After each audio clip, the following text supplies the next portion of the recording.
সাজিদ ওয়াজেদ জয় এই নামটার সঙ্গে বাংলাদেশের সমস্ত নাগরিক পরিচিত। ভারতবর্ষের বেশিরভাগ নাগরিক ওই নামটা চেনে। কে? বাংলাদেশের প্রাক্তন প্রধানমন্ত্রী শেখ হাসিনার ছেলে, ইনফ্লুয়েন্সিয়াল ব্যক্তিত্ব, বিদেশে থাকেন। সাজিদ ওয়াজেদ জয় পশ্চিমবঙ্গের, বলা ভালো ভারতবর্ষের একটা মেইন স্ট্রিম মিডিয়া এবিপি আনন্দে একটা এক্সক্লুসিভ সাক্ষাৎকার দেওয়ার সময় একটা অদ্ভুত তথ্য বলেন। উনি অন ক্যামেরা বলছেন যে দিল্লি ব্লাস্ট যেটা ভারতবর্ষে ঘটানো হয়েছে তার জন্য পাকিস্তান ব্যবহার করেছে বাংলাদেশের মাটিকে, এবং উনি অন ক্যামেরা বলছেন যে পাকিস্তানের টেরোরিস্ট অর্গানাইজেশনের কমান্ডাররা বাংলাদেশে ওপেন ঘুরে বেড়াচ্ছে এবং ওপেন মিটিং করছে। দেশটার এতটাই খারাপ অবস্থা এই মুহূর্তে।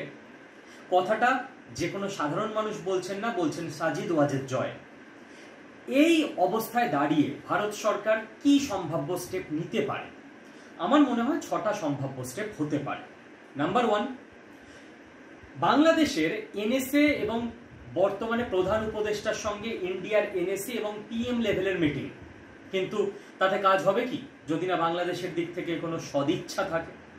নাম্বার 2, ভারতবর্ষ ইউএনএ বা অন্যান্য আন্তর্জাতিক মঞ্চে এই কথাটা তুলতে পারে, কিন্তু আমরা সবাই জানি যে ইউএন এবং আন্তর্জাতিক মঞ্চগুলো আমেরিকার অঙ্গুলি হেলনেই কাজ করে, লাভের লাভ কিছু হবে না। নাম্বার 3, অ্যানাউন্সড সার্জিক্যাল স্ট্রাইক বাংলাদেশের ওপর ভারতবর্ষ করতে পারে, ঠিক যেরকম পাকিস্তানে হাফিজ সঈদের বাড়ির ওপর সানরুফ করে দিয়েছিল আমাদের ব্রহ্মস। কিন্তু তাতে গন্ডগোল এটাই, বাংলাদেশ প্রচন্ড ঘন জনবসতিপূর্ণ অঞ্চল এবং ওখানকার জঙ্গিরা কোনো জঙ্গলে লুকিয়ে নেই, রয়েছে মানুষের মধ্যে।